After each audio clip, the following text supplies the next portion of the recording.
Welcome back to another Sussex Universe lecture. For this talk, we've got Dr. Roger Fenn from the Mathematics Department who's going to talk to us about the theory of knots. Hello everyone, my name's Roger Fenn and I'm here to give a talk on the mathematics of knots. You all know what a knot is. Here's a knot. Here's an unknot.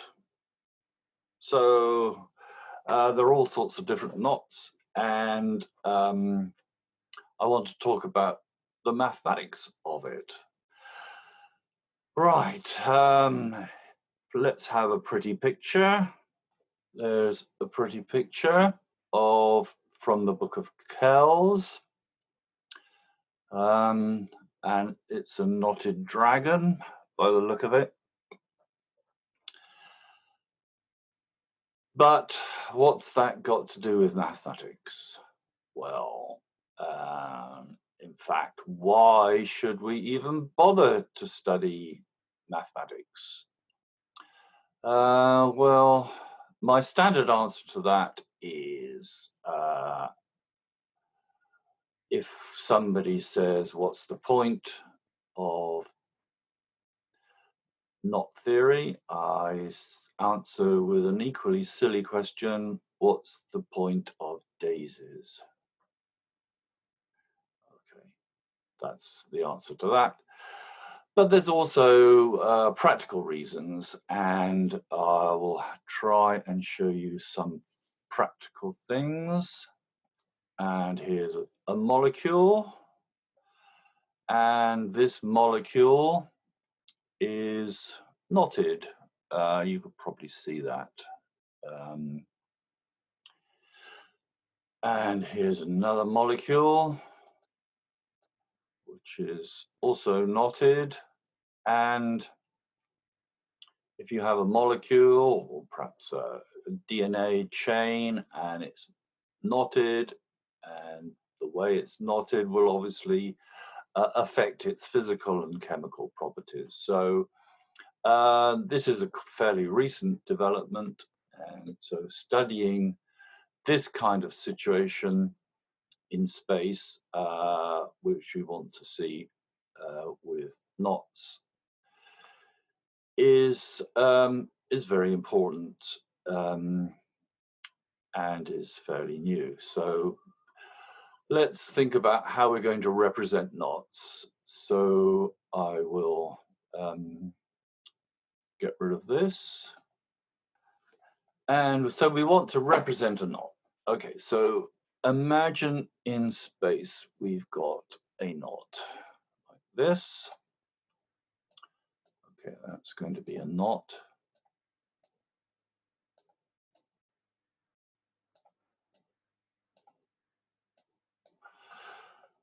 But we want to represent it on a piece of paper, or flat plane or something. So here's a piece of paper, and we project this knot onto the piece of paper, and its image will be a shadow of this knot, so some sort of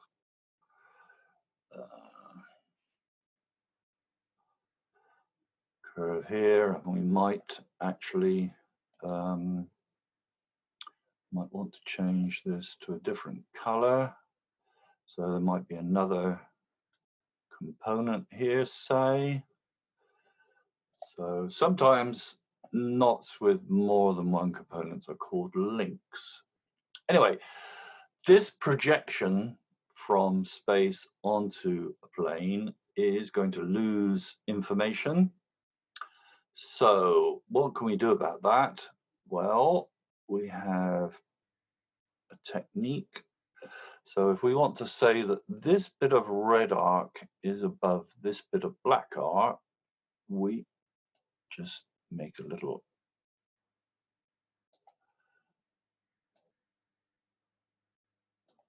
rub that out. So we make a gap in the black arc to indicate that it's below that bit of red arc, right?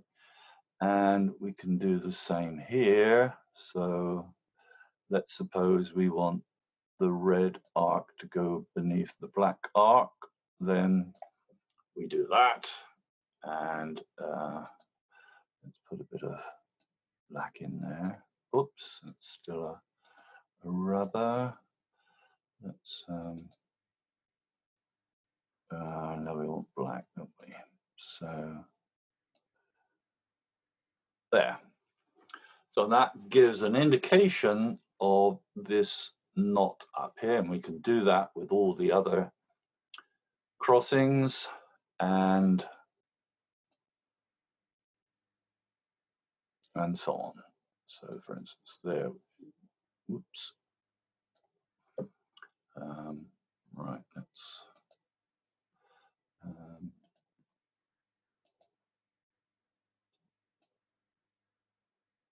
so you get the idea. That bit of black arc is above that bit of black arc.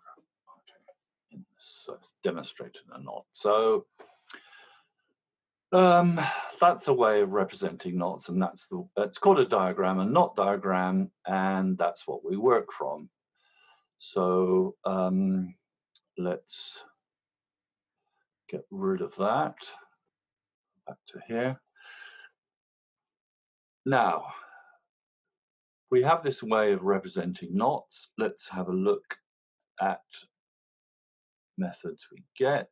So with these diagrams, we can make a sort of zoo or collection of knots. This was done by my friend and colleague Dale Rolfson.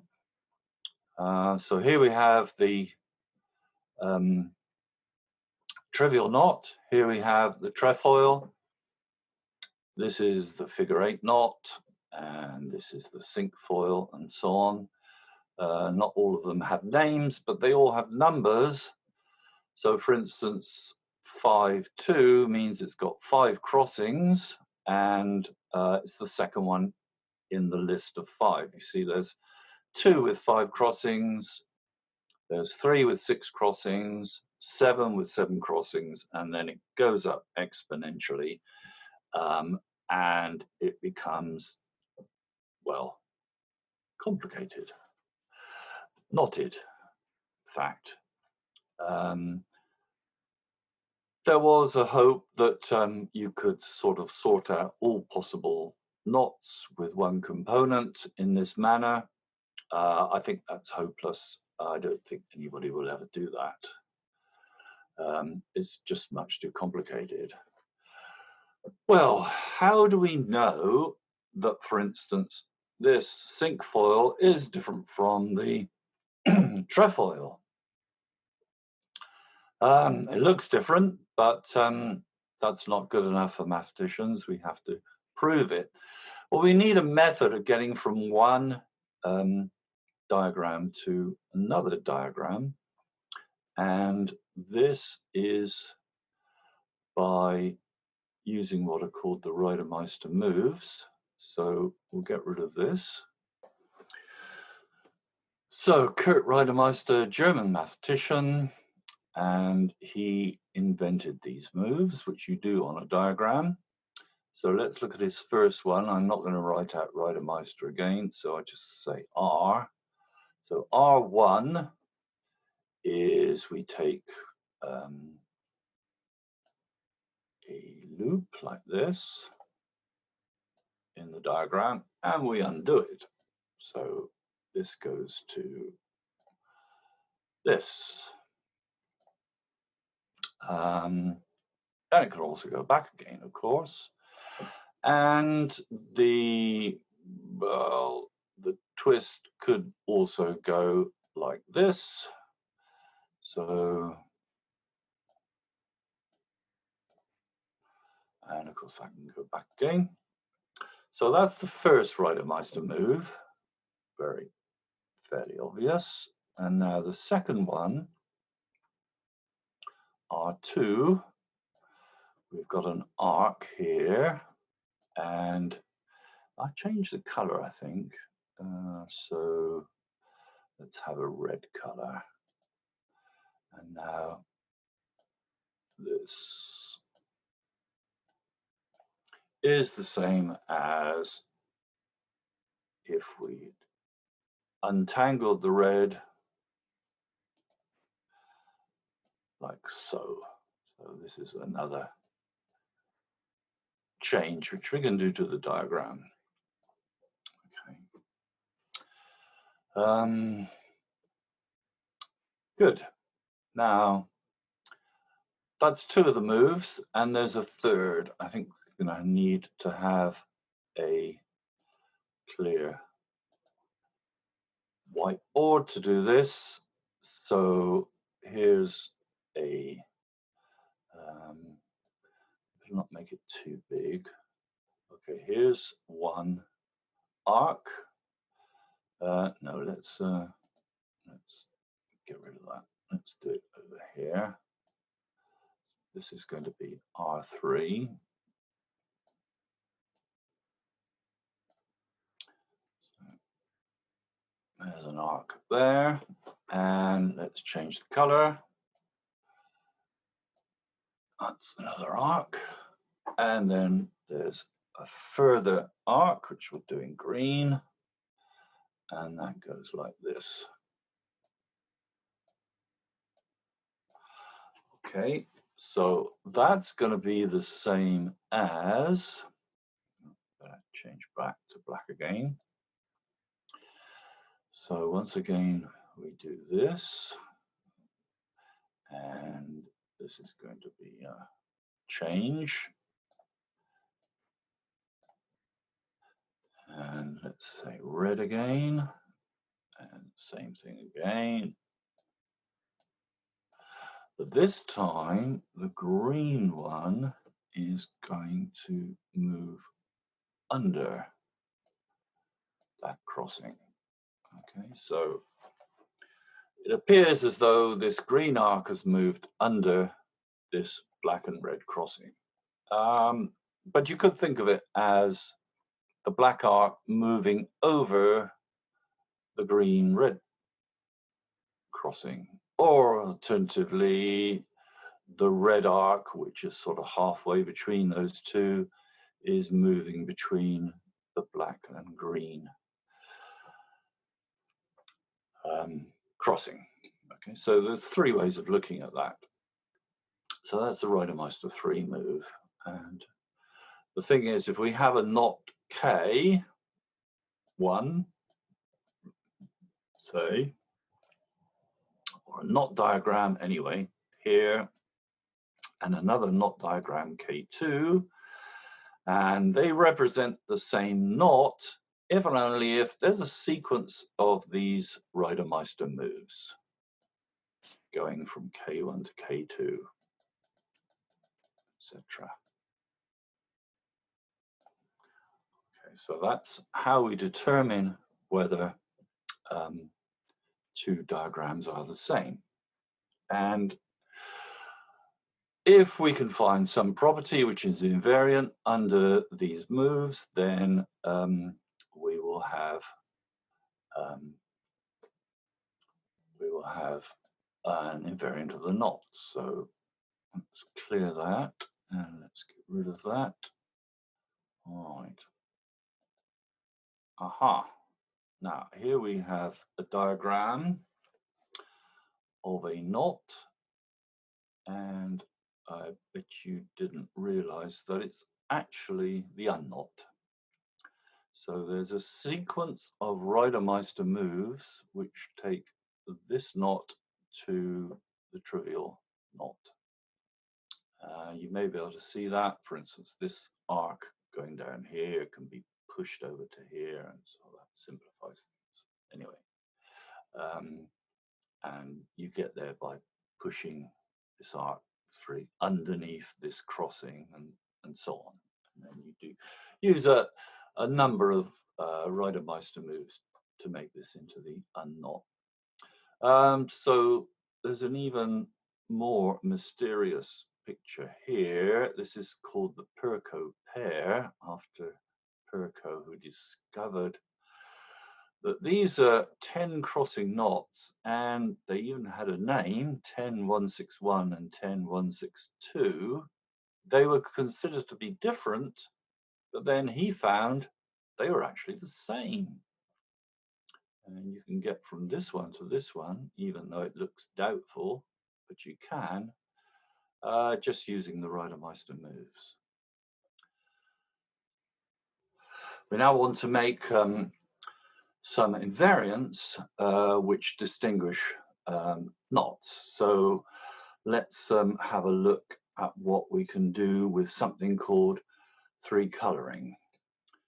So the idea is that we have, say, a crossing like this, and let's change the color.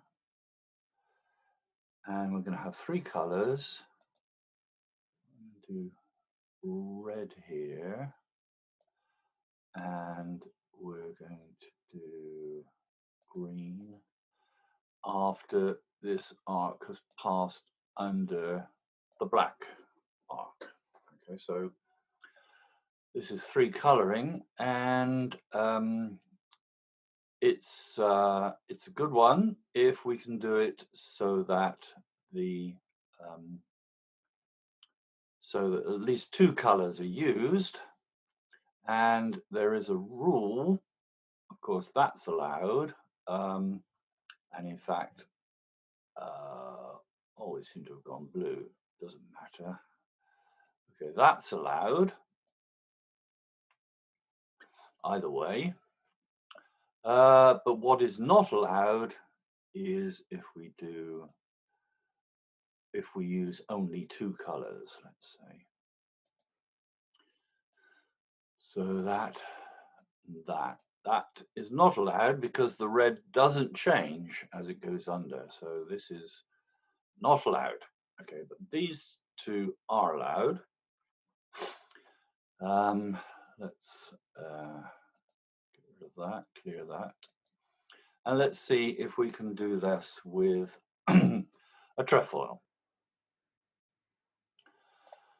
So that satisfies all the rules. You see at each crossing, the colors change, and you can verify, although I won't do it, that this property of using at least two colors is invariant under the Meister rules. Okay. Now, that doesn't always work. Let's see what happens if we try and do the same thing with a figure-8 knot. Now, let's see if we can color this with three colors. Let's make this a little bit bigger. And so we're black here. So let's make that red here.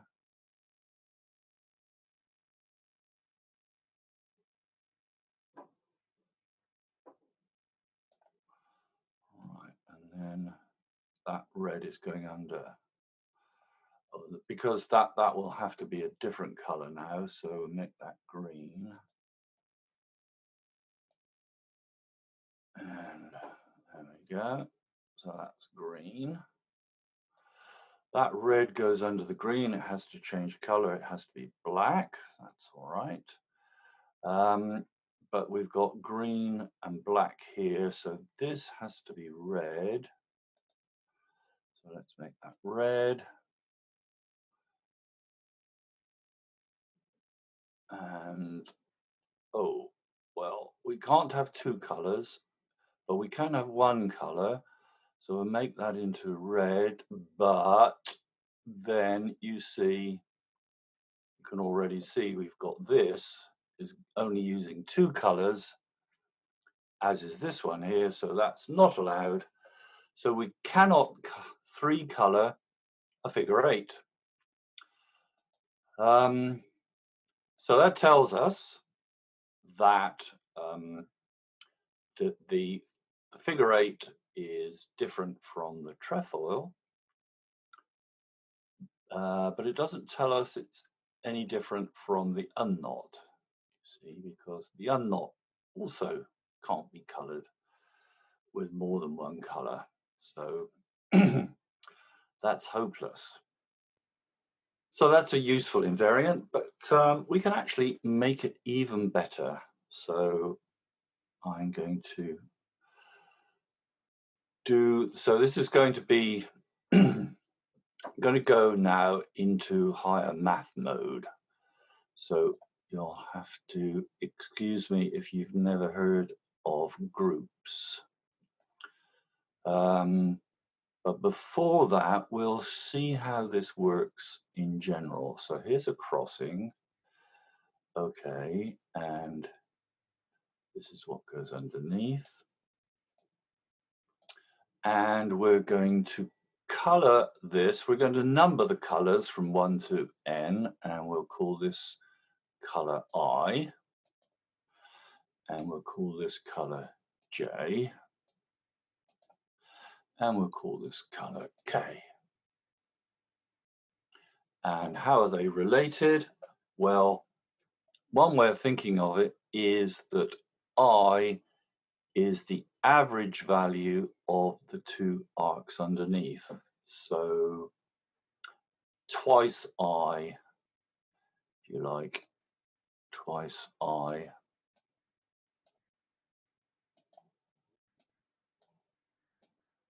is J plus K.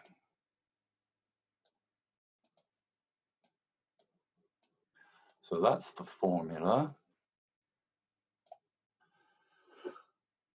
And we're going to apply that now to the figure 8. Let's see how that relates to figure 8. So share the screen again. Okay, so let's make this naught. So this one has got color naught. This one has got color 1, say. And so this one, naught has to become 2 as it goes underneath. Right, and 2 goes all the way down to here. That becomes 3. And that, remember, is 1 all the way down to here. 1 and 3 makes this one into 5.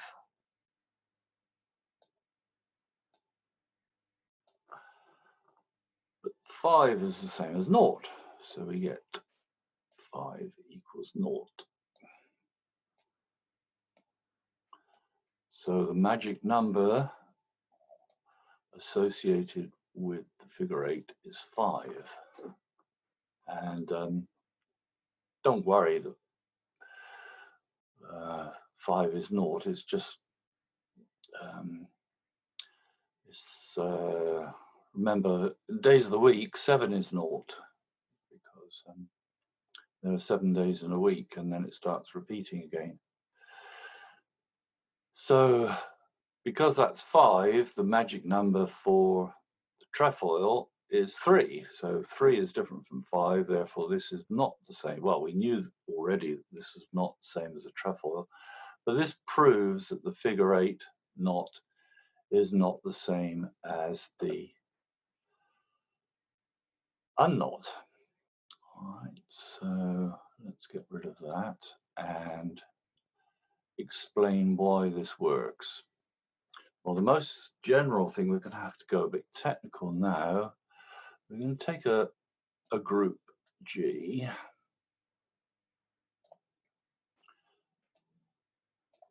and where we've got a crossing, and then we're going to assume there's an orientation on the one going across, and there's a crossing. This top one's oriented like the rest of it. So let's take 2 elements, little g and k in the group. And so what's happening? Let's call that, let's assume that that's K on that bit of arc, and G is here, and it gets transformed as it goes underneath, and G then becomes conjugate. So we've got a K here and a K inverse here. So if we can use a group to color, if you like, all the arcs with a symbol from a group, satisfying this at each crossing, then this will give us an invariant. And for the for the colors, which we did for the figure 8 and the trefoil, the group we use then is the dihedral group D2N, and the N which we use, N is 3 for the 3 for the trefoil and 5 for the figure 8, and this is what gives us the invariant. Well, that's only the beginning. Sometimes we have to invent even new algebraic objects to investigate even further, so something beyond the group. So let's see what we can conclude from all this. Let's stop sharing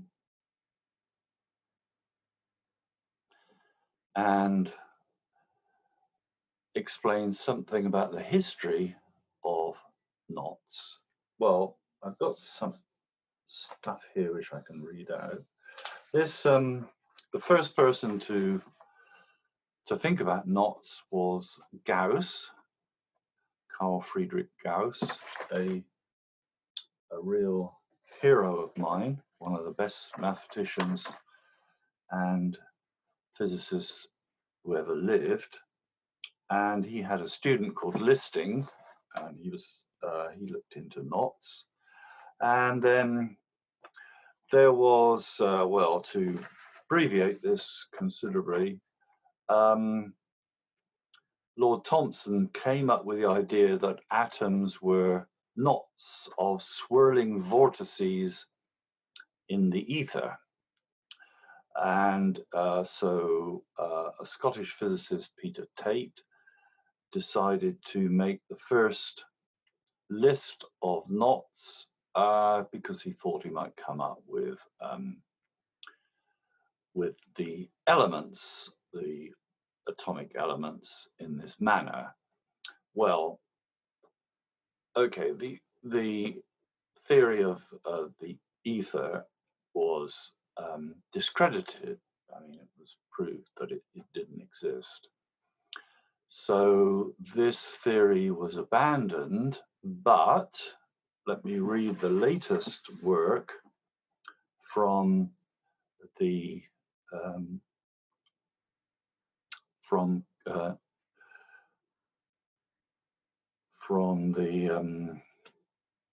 from physics. So while resisting the electron with Lorentz force, it gets divided into 3 particles called quasi-particles, along with an amount of energy from the electron. These quasi-particles tightly coupled by a knot-like structure similar to the needle with a thread. If an electron from other orbits interact with these knots to make another knot, by applying the knot position, the quantum states can be easily determined and will solve the quantum superposition problems in quantum computing. So things go round and come back. Obviously, it's not quite the same as knotted vortices in the ether, but it is a knot of some kind, and it has something to do on the quantum level in theoretical physics. So I'll stop there, and I hope you enjoyed the talk. Thank you. Well, we hope you enjoyed this video. Once again, I've got to ask, if you did enjoy it, please give the video a like and subscribe to our channel to see our future updates. If you're interested in the future talks we've got coming up, do visit our website at bit.ly/Sussex Universe. And remember, if you're watching live, the live Q&A starts now at the Zoom link in the description down below.